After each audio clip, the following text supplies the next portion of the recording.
বর্তমান সময়ে Netaji Subhash open university অত্যন্ত জনপ্রিয় হয়ে উঠেছে।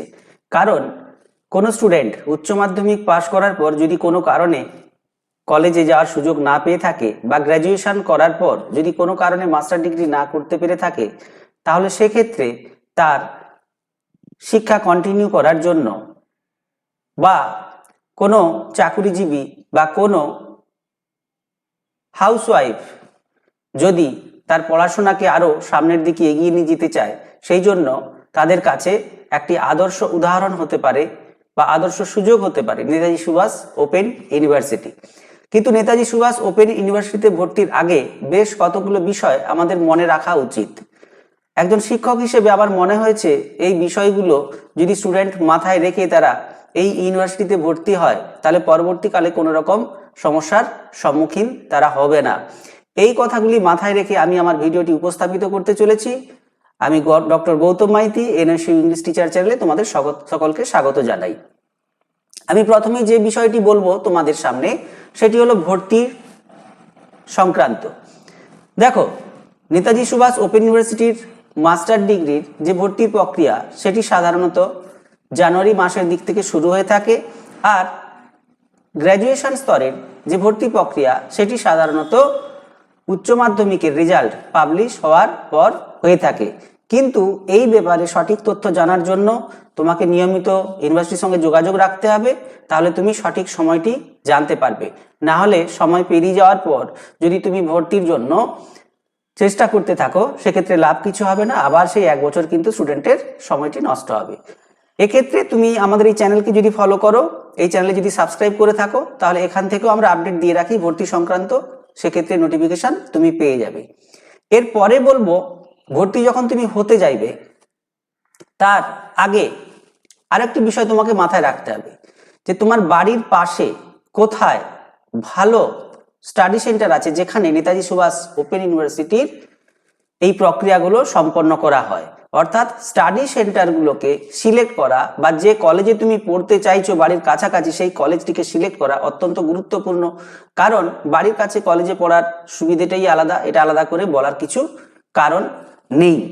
কোনো কারণে যদি তুমি পরবর্তীকালে সেন্টার চেঞ্জ করতে চাও, তোমার কলেজ চেঞ্জ করতে চাও, সেক্ষেত্রে কিন্তু অনেক বাধা বা সমস্যার তুমি সম্মুখীন হবে। সেই জন্য ভর্তি হওয়ার আগে জেনে নেবে তোমার বাড়ির কাছাকাছি কোন কলেজে নেতাজি সুভাষ ওপেন ইউনিভার্সিটি এই কোর্সটি করানো হয়। এরপরে আমি বলবো, এর পরের পয়েন্টে আমি বলছি যে সাবজেক্ট নিয়ে তুমি অনার্স করতে চাইছো, সেটি কিন্তু সিলেক্ট করবে। না হলে কোনো কারণে কারো কাছ থেকে তুমি শুনলে যে আমি ইংলিশ অনার্স নিয়ে পড়বো, ইংলিশ অনার্স নিয়ে পড়লেই বোধহয় এখানে পাশ করা যাবে, কিন্তু পরে মনে হলো যে না, ইংলিশ অনার্স কঠিন লাগছে, বা এমন একটি কোনো সাবজেক্ট তুমি চুজ করলে যে সাবজেক্টটি পরবর্তীকালে তোমার কন্টিনিউ করতে সমস্যা হলো, সেক্ষেত্রে তোমার ওই সময়টি কিন্তু নষ্ট হবে, 1 বছর বা 2 বছর। এটা যেন না হয়, তাহলে সেক্ষেত্রে সাবজেক্টকে তুমি কোন সাবজেক্টে অনার্স নিয়ে পড়ছো বা কোন সাবজেক্টে তুমি মাস্টার ডিগ্রি করবে, সেই বিষয়ে তুমি প্রথম থেকে সিদ্ধান্তটি দৃঢ়ভাবে নাও। আর এরপরে পাস পেপার যেগুলো থাকবে, তো সেই পাস পেপারগুলো কি রাখবে সেটাও কিন্তু মাথায় রাখবে। অনেক স্টুডেন্ট মনে করে গ্র্যাজুয়েশন স্তরে ভর্তি হওয়ার সময় যে ইংলিশ রাখলে বোধহয় ইংলিশটা একটু শেখা যাবে ভালো করে, বা আমি কোনো একটা অফিসে জব করছি, সেই জব করার সুবাদে আমি যদি পাশে আমি বাংলা অনার্স রাখলাম কিন্তু পাশে ইংলিশ রাখলাম, তাহলে ইংলিশটা বোধহয় একটু শিখতে পারবো, ভালো হয়তো কথা বলতে পারবো। কিন্তু এরকম ব্যাপার আছে কিনা আদৌ সেটা খোঁজ নেবে, যে ওই সাবজেক্ট আমার কম্বিনেশন হিসেবে যদি থাকে, আমি ওই পেপারটি আদৌ আমার কোনো কাজে লাগছে কিনা, বা আমি ভালোভাবে ওইটাকে ইউটিলাইজ করতে পারছি কিনা। না হলে তার সিলেবাস সম্পর্কে কোনো কনসেপশন না রেখে আমি একটি পাস পেপার সিলেক্ট করলাম, পরবর্তীকালে আমি দেখলাম যে অনার্স পেপারে আমার মার্কস ঠিকঠাক থাকলেও পাস পেপারে আমি কিন্তু ফেল করে গেলাম। তাহলে সেক্ষেত্রে অনার্স পেপারকে যেরকম ভাবে তুমি প্রথম থেকে একটি ফোকাসে রাখছো, সেরকম ভাবে পাস পেপারও প্রথম থেকে ঠিক করার চেষ্টা করবে, যেটা তোমার পক্ষে সুবিধাজনক হবে। নাহলে পরবর্তীকালে কিন্তু এটা নিয়ে সমস্যা হতে পারে। এরপর যে কলেজের আন্ডারে তুমি ভর্তি হলে, সেই কলেজে রিলেটেড যে ডকুমেন্টস সাবমিট করার যদি প্রসেস থাকে, তাহলে সেই কলেজের সাথে যোগাযোগ করে তুমি সেই ডকুমেন্টসগুলো কলেজে সাবমিট করবে।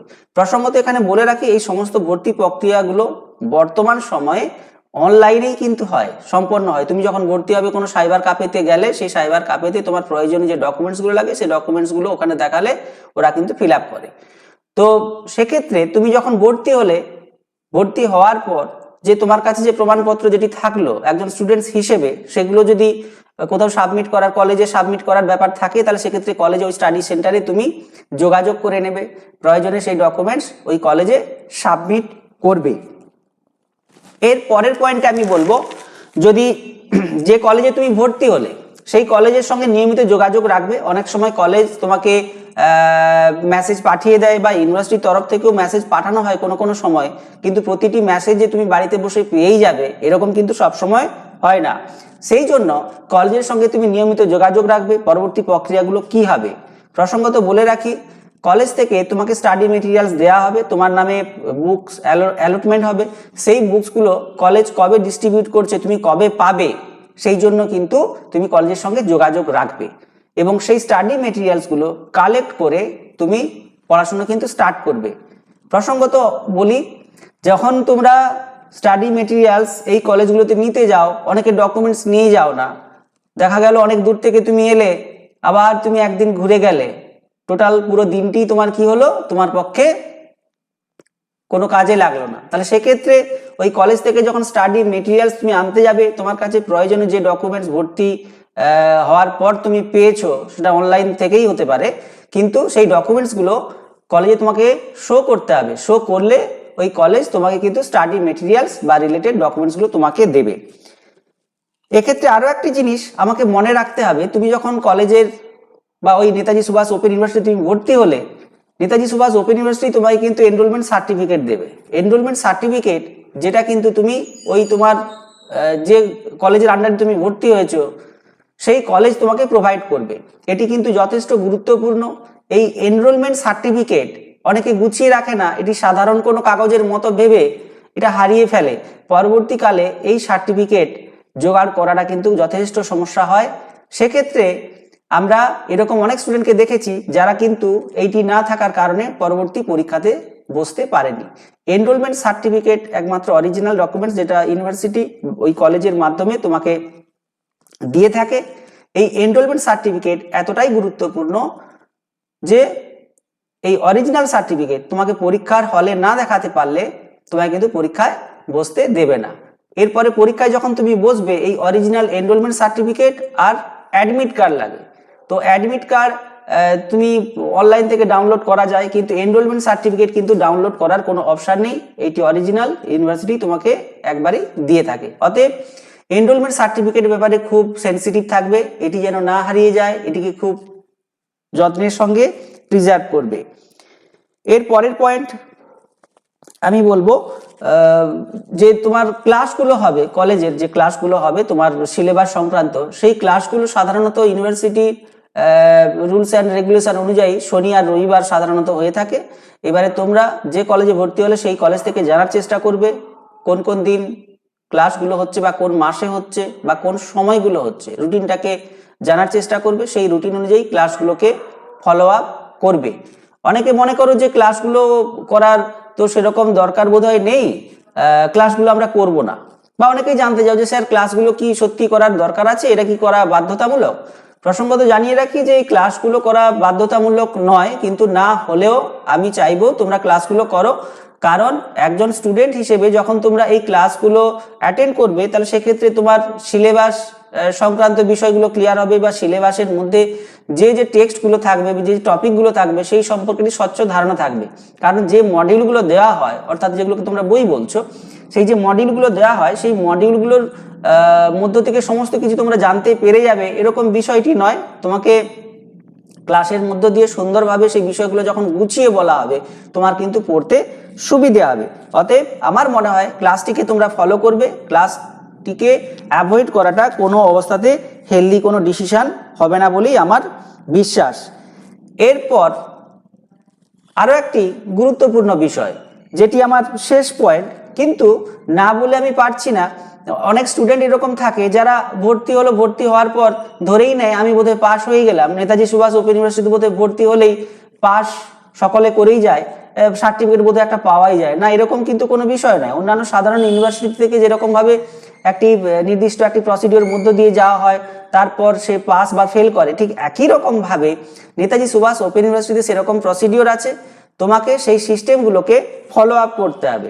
তুমি ভর্তি হওয়ার পর তোমার ক্লাস হবে, সেই ক্লাসগুলো হওয়ার পর সঙ্গে সঙ্গে তোমার একটি টাইম অন্তর দেখবে তোমার কোর্সে রিনিউয়াল করাতে হয়, অর্থাৎ পরের বছর বা পরের সেমিস্টারে সেটাকে উত্তীর্ণ বা প্রমোশন পাওয়ার জন্য সেক্ষেত্রে রিনিউয়াল কখন হচ্ছে সেই সম্পর্কে খেয়াল রাখতে হবে, বা ফর্ম ফিল আপ কখন হচ্ছে সেটাও তোমাকে মাথায় রাখতে হবে, বা ফাইনাল পরীক্ষার আগে তোমাদের অ্যাসাইনমেন্ট হবে। তো অ্যাসাইনমেন্ট প্রক্রিয়া সম্পর্কে যদি তোমাদের কোনো কনসেপশন যদি না থাকে তাহলে সেক্ষেত্রে কমেন্ট বক্সে আমি কমেন্ট করে জানাবে।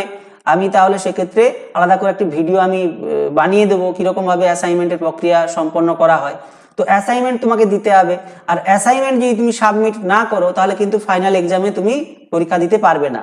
তাহলে অ্যাসাইনমেন্ট তোমাকে সাবমিট করতে হচ্ছে, তোমাকে রিনিউয়াল করতে হচ্ছে, তোমাকে পরীক্ষার আগে ফর্ম ফিল আপ করতে হচ্ছে। এগুলো না করলে তুমি কোনো অবস্থাতে ফাইনাল পরীক্ষাতে তুমি অ্যাপিয়ার হতে পারবে না।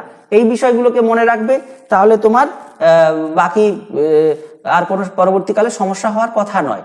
এই প্রসঙ্গে বলি, যদি এই সংক্রান্ত নোটিফিকেশনগুলো পেতে চাও বা আরো খবরগুলো পেতে চাও তাহলে এই চ্যানেলটিকে তোমাকে অবশ্যই সাবস্ক্রাইব করতে হবে, লাইক কমেন্ট শেয়ার করবে, তাহলে পরবর্তীকালে আমাদের এরকম ভিডিও বানাতে কিন্তু সুবিধা হবে। আর পড়াশোনা ভালো করে চালিয়ে যাও, তোমাদের জন্য শুভকামনা থাকলো। এই বলে আজকের ভিডিও আমি এখানেই শেষ করছি। ধন্যবাদ।